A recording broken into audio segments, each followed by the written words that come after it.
Green man. Yeah. You know what I want, man. I want money. I want money. I want the M's. I want M's. I want only here for the money. Yeah. I want money. I want money. Money. 10, 20, 50s and 100s. You know who running. I want money. I want money. Still in the trial and it bucket. Heads jumping. I want money. I want money. Hurry, raising hell, my demons coming. Got 'em running. I want money. I want money. How you the quarterback, but you out here fumbling? Say what? Boy, you ain't no hustle. I want money. Green man only here for the money. Came a long way from the trap selling onion. I want money. Ooh, now the bust down costs 100. I ain't Birdman, but I'm stunting cash money. I want money. Ooh, money turn him to the crash dummies. Now he wanna snitch cause he can't get no bag from me. I want money. Ooh, Circle K, I keep the gas on me. Everybody infected, gotta keep the mask on me. I want money. We can kick it, ain't no punter. Cream man doing numbers. Hot boy, this my summer. She want wood, give her that lumberjack. 21 Z got run it back. Tell the DJ run it back. I'm just trying to make a stack. Yeah. I want money. I want money. 10, 20, 50s and 100s. You know who running. I want money. I want money. Still in the trial and it bucket. Heads jumping. I want money. I want money. Hurry, raising hell, my demons coming. Got 'em running. I want money. I want money. How you the quarterback, but you out here fumbling? Say what? Boy, you ain't no hustle. I want money. Boy, you funny, let me put you on to something. He got 36 O's, but the whole brick was a dummy. Either way it freaking goes, I'm just focused on the money. Either way it freaking goes, I'm just focused on the bag. Hey, OG got the guap, now the ops looking mad. Don't make me spend that guap on a Glock and a mask. I want money, ooh, heating up the pot and the pans. Mow the grass, you need gas, we got plenty for your can. I want money, put that on my mama, daddy mama. I'ma hide them like a summer by them commas. I want money, yeah, OG hot, gotta school my youngins. What you here for if it ain't about the money? With your broke ass. I want money. 10, 20, 50s and 100s. You know who running. I want money. Still in the trial and it bucket. Heads jumping. I want money. Hurry, raising hell, my demons coming. Got 'em running. I want money. How you the quarterback, but you out here fumbling? Say what? Boy, you ain't no hustle. I want money.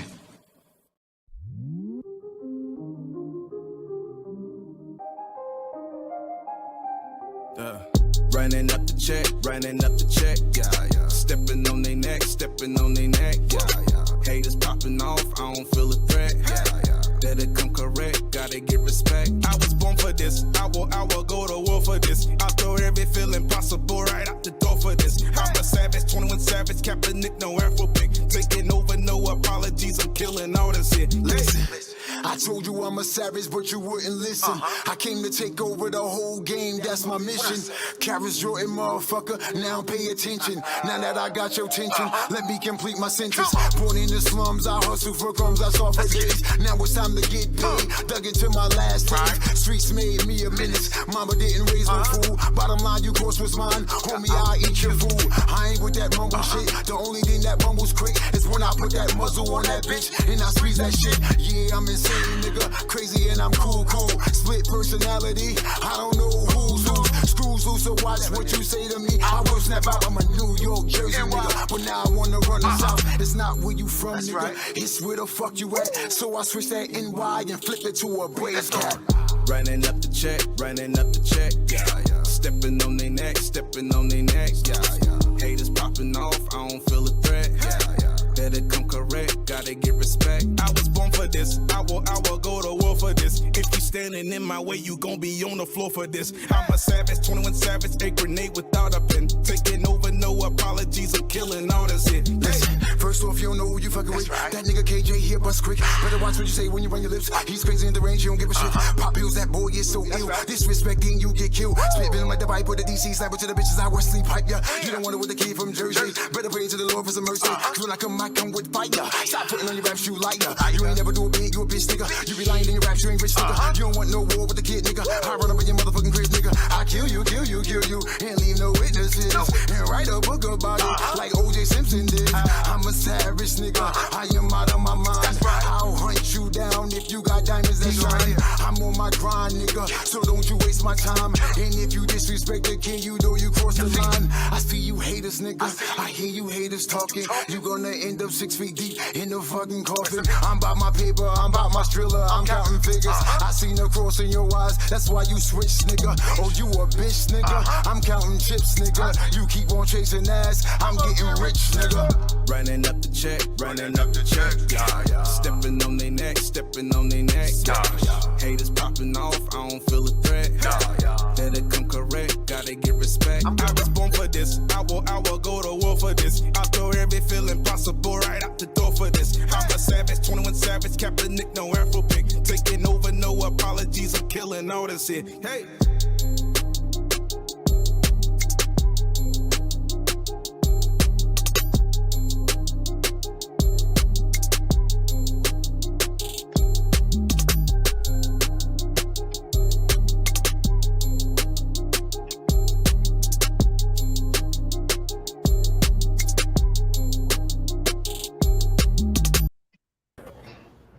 We are back. Welcome to Let's Chat. I'm Miss Lissha, and I got my right hand, and most of the time she is my left, the fabulous Miss Toni.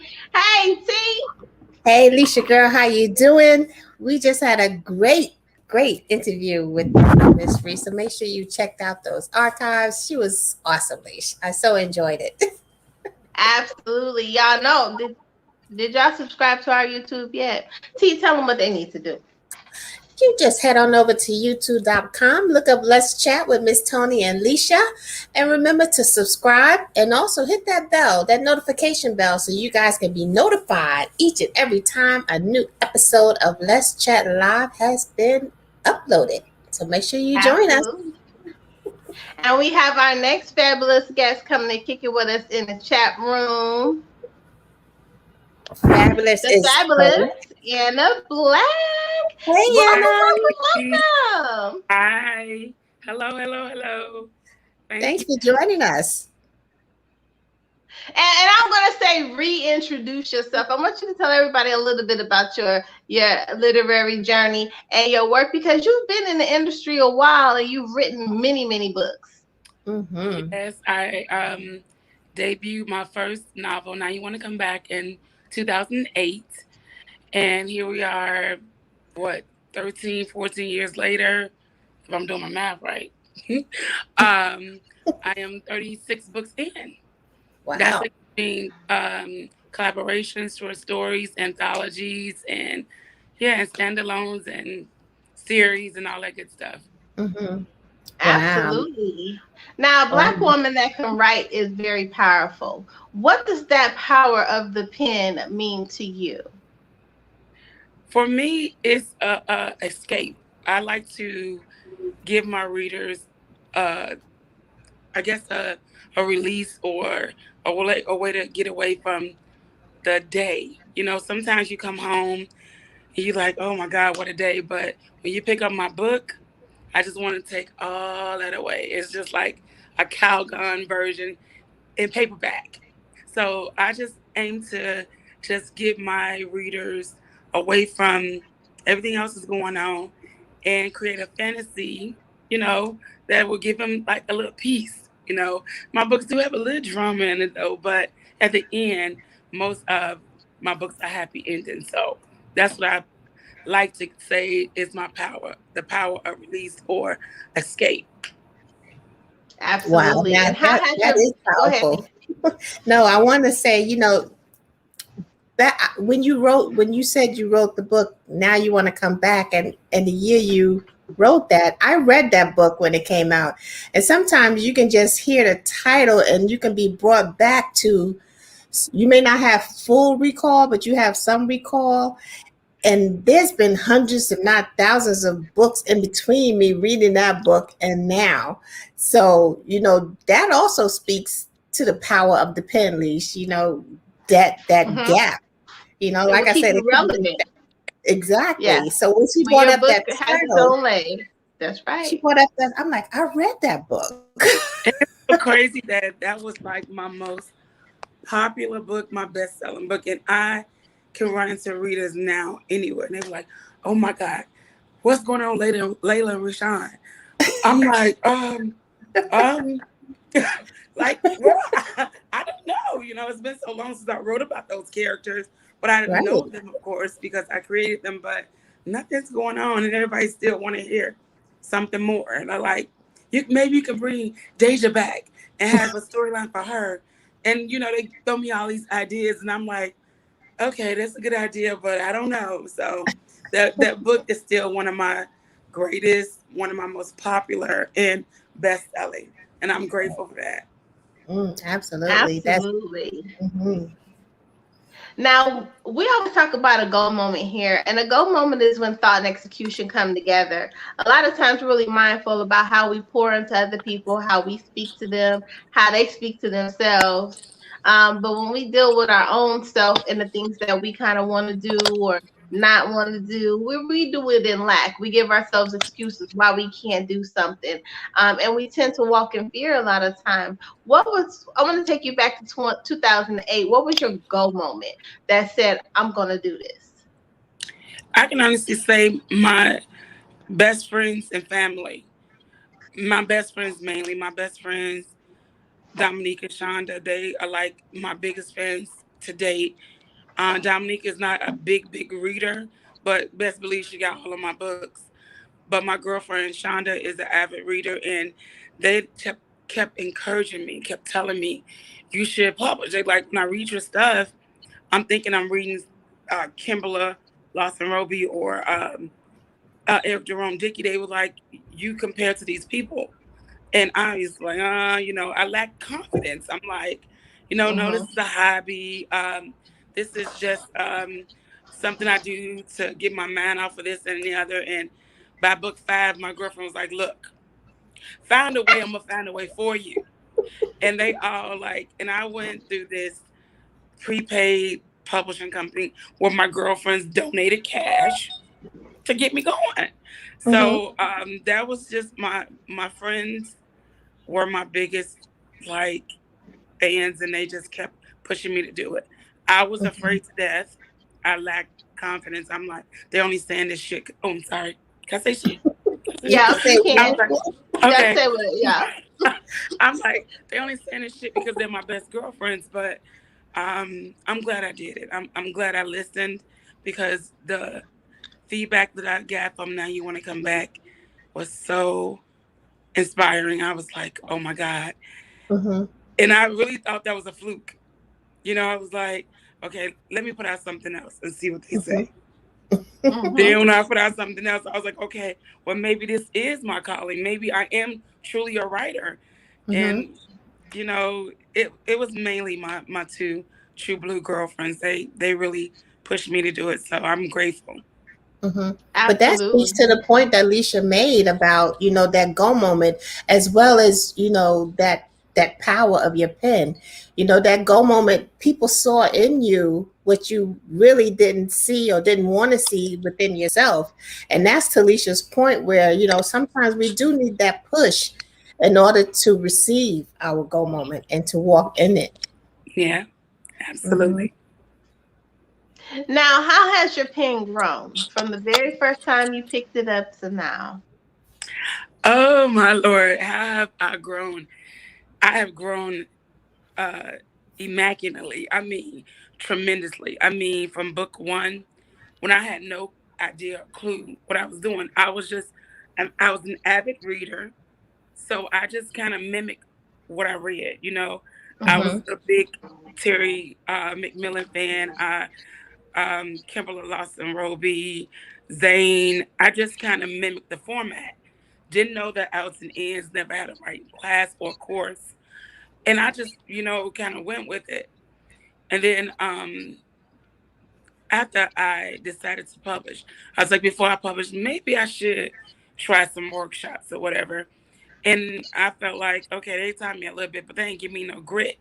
So I ended up putting literally like 7 books out with no real concept of knowledge of what I was doing, because I learned later on, once I transitioned from one publisher to the next, when I had a whole new set of editors, a whole new set of people, content editors, they started calling me out. They started, like, I'm like, you know how you turn in a paper in school, you get it back and it's all this red shit all over, like, what? Wait. That's Miss Toni. Wait. That's Miss Toni. Yup.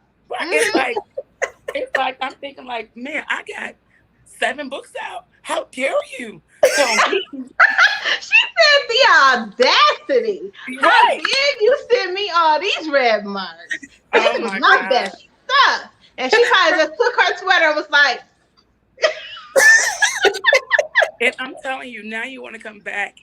The lady I end up going with as a editor, she read my book. Now you want to come back with a group. And in group, this is what's crazy. In the group, we did like a Facebook group or whatever when we discussed the book or whatever. She said nothing. And I asked everybody to go to read a book. To review my book on Amazon. And Chantrell, her name is Chantrell Wade. I'm calling her out. She ripped me to shreds online. She talked about how poorly my book was edited and so now I'm in her DM like, girlfriend, you gave me a sidebar. And she was like, well, she's like, I was just giving you my honest review. I'm like, well, damn, enlighten me. So she went out of her way, sent me all these Google links to the things that she pointed out, and she gave me so many examples from my book that were incorrect. And I was like, well, I'll be damned. So from then on, I started working with her. She edited my first book, If It Wasn't for Toni. And that was the first time that I put a book out that I didn't get any reviews, anything about grammatical errors or this type of errors or whatever. And I was like, you know what? I need to work with this girl. Tell me some more. So she started teaching me a lot of rules that I just didn't know. So after that, when I got the rules, when I got the knowledge, now I'm like, I'm the shit now, you know. You can't tell me nothing. and it got better. I ended up signing with Urban Books, and now Urban Books is a whole new level of editors where I'm getting feedback from the story alone before it even actually goes to the editor to fix any mistakes. And they give me these 2 pages of feedback, and they tell me how to elaborate more on certain things, and so I learned a lot from editors, I can truly tell you. And I'm grateful that they took little old me and molded me into a better author. So yeah, I learned a lot, and I think that I've grown tremendously since book 1. And that's what your editor is there for. You know, I always tell clients, your editor is your right hand. They're supposed to help you birth out your vision, even if they don't see where you're going with it. They're supposed to help give you a direction and polish it up. And so sometimes I think we tend to fight the editor because it's like, well, I don't want it like that. I understand that's not how you want it. However. But I think my advice to any inspiring writer or author out there, you have to find an editor. Like I say, Chantrell is my girl. She knows my voice. And when I tell you that she knows my voice so well, she has edited books that I did collaborations with. And I don't even have to tell her what my chapters are. She already knows. So she had me and her work so well together that she figures out to word it the way I was trying to say it. When I was like, oh, okay, so I think you need to find a good fit for yourself. It's okay to shop around for an editor. It's okay to just send the editor the first 3 chapters and give them a test run first before you agree. So it's okay to find an editor that gets you. You'll know it. You'll know it when you find it. But shop around for an editor. Don't just go with the first person, because I was kind of stuck with the editor that my first publishing house was using. I didn't really have a choice. Right. But then when I got out on my own, you know, of course the playing field was different and I learned a lot more. So don't be afraid to tell an editor, you know what, we're not a good fit.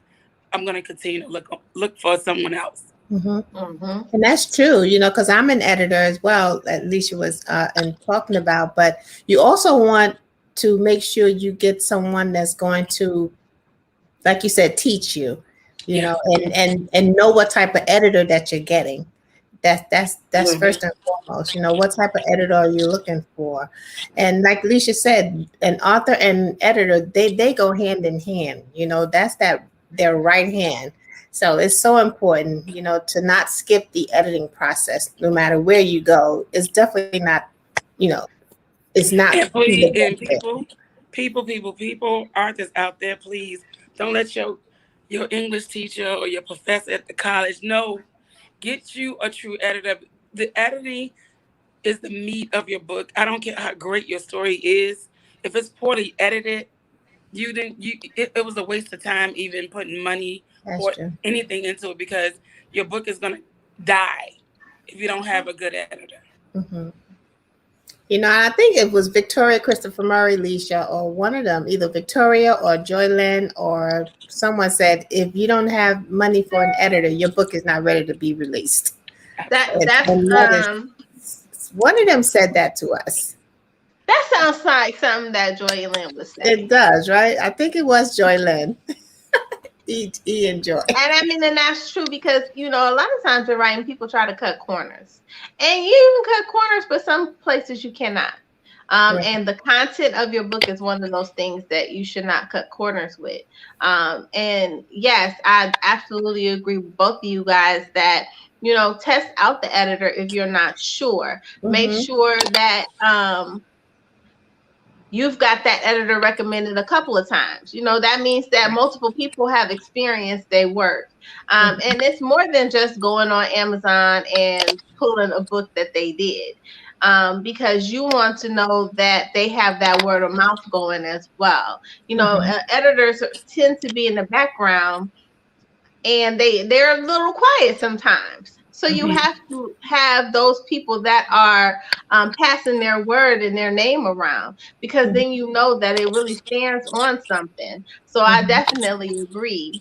Now, have you ever written something and then you're in the editing process and it's too late to change it? Because y'all do know after a certain point you can't make no changes in them edits. Stop trying to rewrite the book in no editing process. Right. You know, you after the first round of edits, you hit up. Ain't no changing. But have you ever had that moment where you get to the end and you like, well, of course, haven't we all? But what I do is, what I have done, if it's a go, it's a go. I just make my changes in a different format. Like, for instance, Chi-Town Bosses and Women That Love Them. After the book was already released, it was already on Kindle and paperback. It had some things I wanted to change. So when it got down to me doing my Audible version, I made my changes, because it is what it is. So although most of the Audible people are not reading the story, so they're getting the version that I wanted to probably happen. But the reader's getting still a good version, but not the change I want to make. So I know you get to that process where, you know what, back to Urban like that. Urban will look at you like, we deleted all that. We didn't ask none of that. So I just, if I have the control, like I'm under 3 houses. I'm under my own. I do Black House for some of my stories. I'm under Urban Books. I'm also under Cold Heart Presents. So with Cold Heart, I have the rights to my Audible books and my paperbacks. So it usually goes to Kindle first. That's the first outlet it hits. So anything I want to do in my paperbacks or any changes I want to make in my Audible, that's why I make it. But sometimes the Kindle version, it is what it is. And with Urban, no ma'am. No ma'am. Hey, you wrote it. This is what we're going to do. So Yeah. Oh my goodness. Now, outside of writing, what is Anna Black's passion? Outside of writing, Uh-huh. oh, my passion. Ugh. I can't say I have another passion. I can say writing is my only passion. Other things that I enjoy Mm-hmm. would be I enjoy crocheting, I enjoy playing pool, I enjoy football, but nothing stimulates me more than a new story or penning a story. Nothing gives me that it's just like a parent who gives birth. Although it hurts like heck, you know, Mm-hmm. when they put that bundle in your hand, you feel like you forgot all about it. Mm-hmm. It's like when I'm writing my book, no matter how many times I gotta delete a chapter or start over or deal with the editor that want me to change it or remove something or whatever. When Mm-hmm. that book is on that shelf or when it on that release Mm-hmm. date, I feel like that mother that birthed me. I'm so proud. So my, Mm-hmm. my only passion is my writing, but I enjoy a whole lot of things. But writing is just really honestly my only passion. Okay, with that being said, Anna, if you wasn't an author, do you think you would be doing? What field would you be in? I have a profession.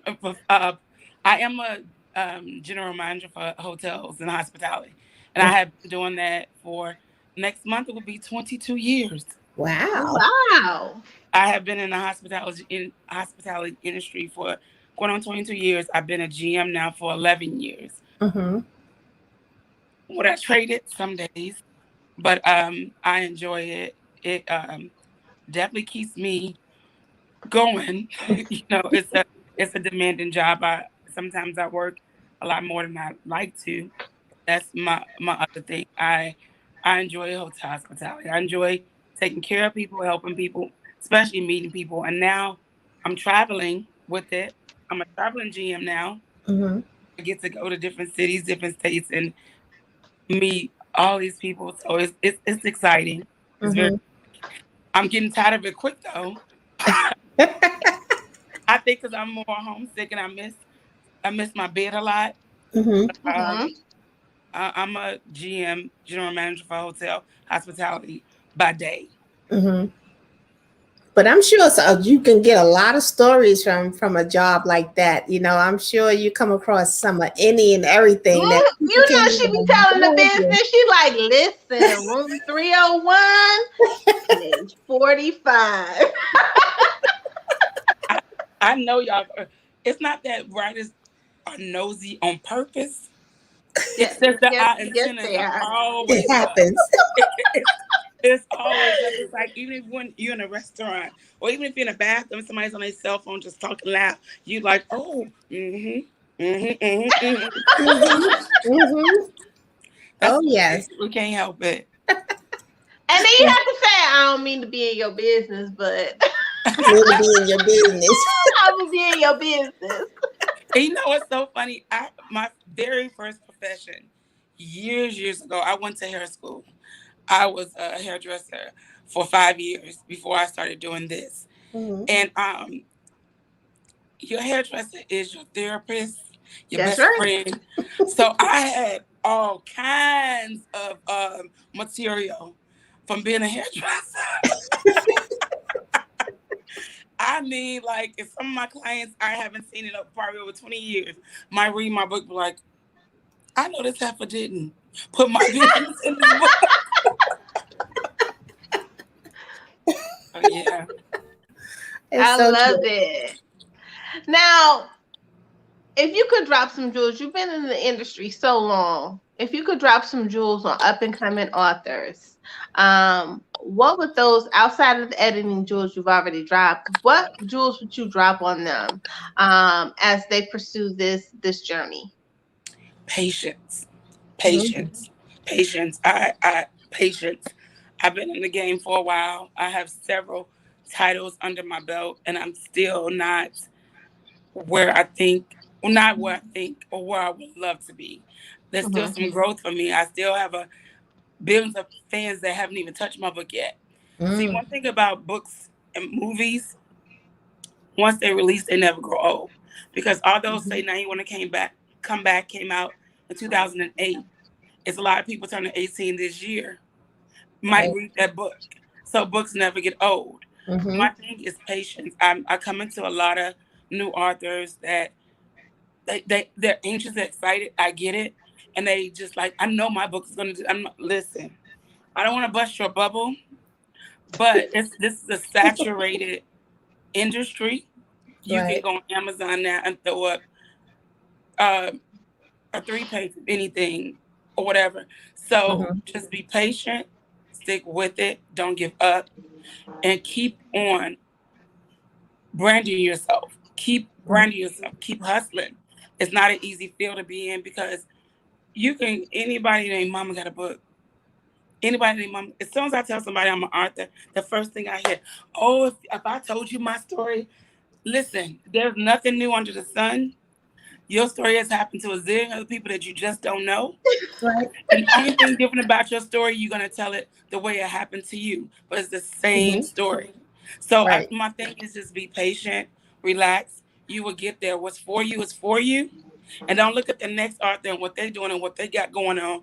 Focus on your craft. Focus on your stories and your books. And just be patient. You'll get there. You'll get there. Right. That's right. I think that's where a lot of people make the error of looking at what others are when they don't know the journey that got them there. They don't know the sacrifices and the hurdles that got them to that point. So you're ready to jump into where they are, but you haven't traveled your own road to get to not necessarily that point, but to your point, So that's a big mistake. So you have 2 new releases. Tell us what the readers can be expecting from your pen, because they're going in 2 different directions. Actually, I just released one book back in April, and I am telling you guys, oh geez, when I transition to get on the road versus where I was, I wanted to get away from. I need something new. I need something new. I need something new. But where I was allowed me more time to be an author. Where I am now is like putting my writing to the back seat. So right now I'm really focusing on getting back to not being on the road, to be stationary and at home where I can go to work and come home, and not to go to work and come to my room and then expect people knock on my door every 15 minutes or somebody calling my phone every 15 or I want to go back to making time for writing because it's taking a back seat and I don't want it to, because I feel like I'm not, I don't want to, it's like if you don't use it, you lose it. That's right. So my latest book is called A Street King's Daughter. And I've been working on another book that I have not released yet. It's called Terminal Bliss. It's romance. Total different genres. And I still have a release date for Terminal Bliss because I can't focus on writing. But A Street King's Daughter is about a young woman who never met her father. Her mama kept her away from him. And when her mother died, she learned that her dad was a drug lord. So she lived a privileged life, but didn't know what the wealth came from until she met her father. And she kind of got thrown into a gangster's lifestyle that now she hates. She's an adult. She wants love. She wants children. She wants a family, but she can't walk away from this family business. So she's struggling to like, what am I going to do? I want out. How do I get out?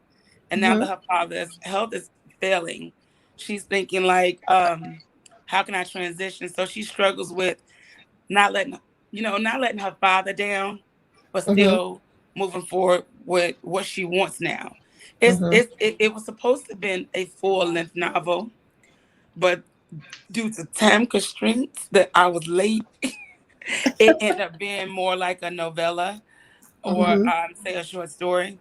But I do want to at a later time go back and write maybe something from her father's story to give readers more. And I feel, and I'll say this and be honest with everyone that's listening, I do feel like I didn't give my readers a real and a Black book because it was rushed. I had to get it out. It got to a point where I was so late with this book. Like it's either you put the book out or you're done. And it's like I couldn't lose out on a contract or commitment. So I Right. wrapped it up to get it out.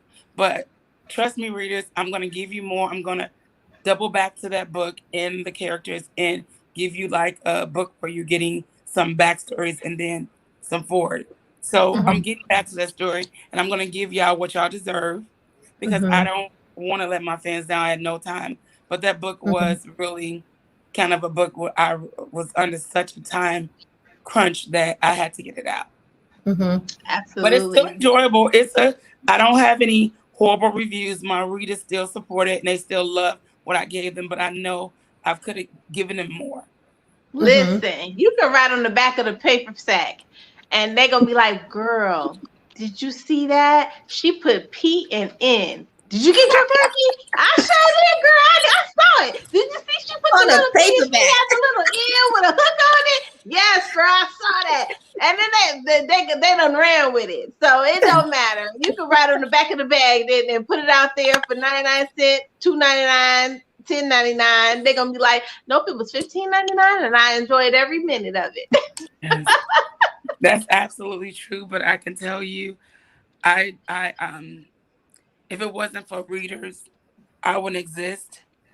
And I love my readers, I love my followers, I love my fans.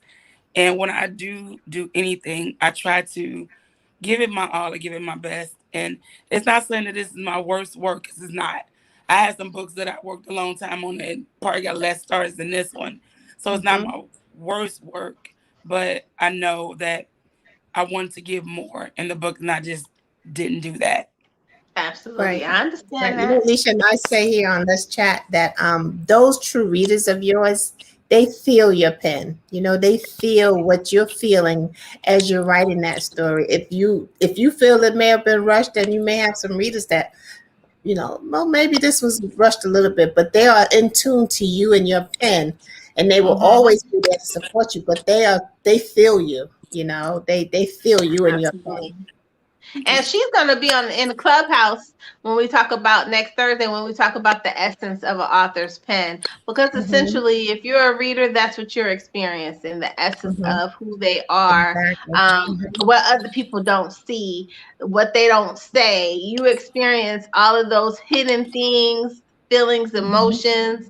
And then when you get into the author's pen, it makes it more exciting because it's like, yo, this one scene right here, like I felt that thing, you know. Right. And so we appreciate what you bring to us. We appreciate the time and the patience and the frustration and the editing process. We appreciate all of that because you give us something that takes us out of our day-to-day regular, and just helps us live through your creativity, your visions, your thoughts, your experiences, and we thank you for that. Now, you know, here on Let's Chat, we like to do something a little fun. I know. She is gonna give you a fun question. I don't know what it is. That's not part of my pay grade. I don't know. I don't know. Okay, I'm ready.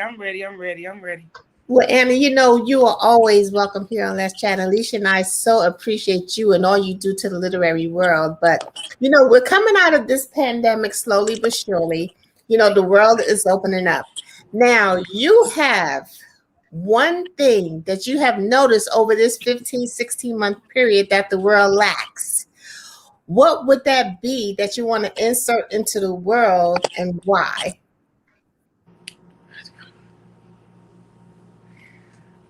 The same thing we've been fighting for centuries, meaning African American people, Black people, is for them to really realize what we've gone through, what we've been through, and that we shouldn't have to be struggling or still fighting for equality or for the things that we deserve. You know, we can say all day long, we built this country, which we did, for free.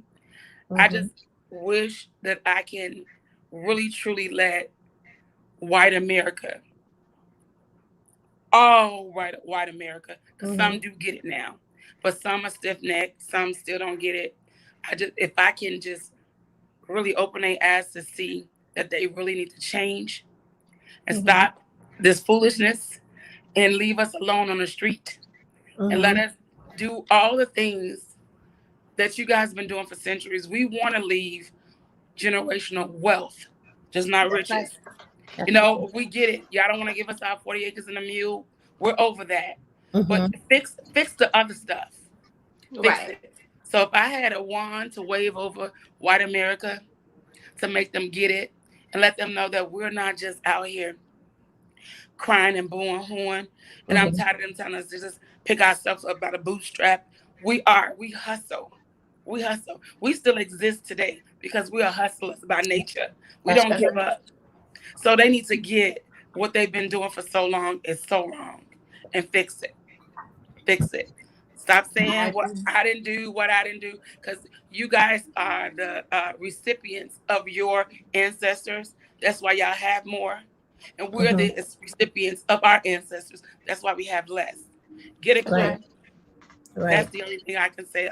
I wish I could change. And we have less because of them. I'm sorry. What did you say? We have less because of their ancestors, is what I'm saying. Absolutely. Absolutely. So, that was powerful. Thank you. That was. We so appreciate you coming to share your space, your time, your energy. I know you be super busy all the time and you do take time out. You never tell me no. Even if you can't do it at that point in time, you're like, I can't do it on this day, but I will do it on this day. And we appreciate you for that. We really do. Yeah. I appreciate y'all so much for what y'all do. I remember my last event right before the pandemic happened, before they closed everything out. It was mine. Was in Atlanta with Lissha. I came out there and it was some crazy weather. I never knew that it got that cold in Atlanta. And I got off that plane. I was thinking to myself, like, Jesus, I didn't bring a coat. So my last event of the year of 2020 was in Atlanta with Lissha. So I hope we can get together and do it again. April 2nd, 2022. I already got you on the list. And I plan to be there. And I just appreciate you ladies for what y'all do, because I'll tell people all the time, they have so many award shows for so many things, actors, musicians, and whatever. But I have never sat down and seen a broadcast on TV to celebrate authors. We have some people that do it in different states every year, but televised in being out there like the music industry or the actresses and actors, we don't get that type of recognition. And I wish we had a platform big like that to broadcast our talents, but who knows, we'll get there.